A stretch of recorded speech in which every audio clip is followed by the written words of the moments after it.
मंडी बहाउद्दीन से खबर शामिल करते हैं। नदीम इकबाल की रिपोर्ट के मुताबिक जमात इस्लामी पाकिस्तान के नामजद उम्मीदवार बराए कौमी असम्बली NA 68 चौधरी रियाज फारूक शाही साहब की स्कूल मोहल्ला में कॉर्नर मीटिंग जो कि बहुत बड़े जलसे में तब्दील हो गई। लोगों का जोश और जज्बा दीदनी था, जिससे उम्मीदवार और मुअज़्ज़िज़ीन इलाका ने खिताब किया।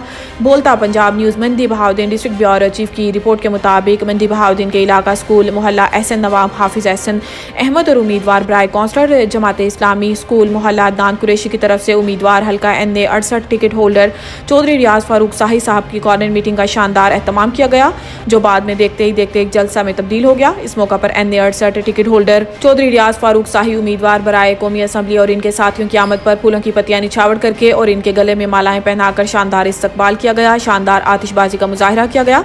स्कूल मोहल्ला की करीबी बरादरी, खान बरादरी, पीरजादा बरादरी की तरफ से हिमायत का ऐलान भी किया गया। कुरैशी बरादरी की तरफ से उम्मीदवार हल्का NA 68 की दस्तारबंदी भी की गई। चौधरी रियाज फारूक शाही साहब ने शरका खिताब करते हुए कहा है कि आप लोग इस उम्मीद को वोट दें जो पढ़ा लिखा हो, जो करप्ट ना हो, कमीशन खोर ना हो, जो लोगों पर झूठे पर्चे ना करवाता हो, जमीनों पे कब्जे नहीं करवाता। लोग अपने जमीर के मुताबिक फैसला करेंगे कि सब खूबियां किस उम्मीदवार में हैं। आप इसे वोट दें जो अल्लाह ताला की रजा की खातिर काम करता हो। इन्होंने मुखालिफ हुकूमतों के बारे में कहा कि इन्होंने मुल्क का बेड़ा गर्क कर दिया है। गरीब अवाम पर इजाफी टैक्स लगाकर गरीब अवाम से 2 वक्त की रोटी का निवाला तक छीन लिया है। रोजमर्रा जिंदगी की चीजों में बढ़ती हुई कीमतें, महंगी तरीन बिजली, गैस और दीगर अशिया जरूरत की चीजों को आवाम की पहुंच से दूर कर दिया है। अपने और अपने बच्चों के मुस्तकबिल के लिए ईमानदार शख्स का इंतखाब करें। कैमरामैन नदीम इकबाल के साथ राजा ज़बीउर रहमान, मंडी बहाउद्दीन।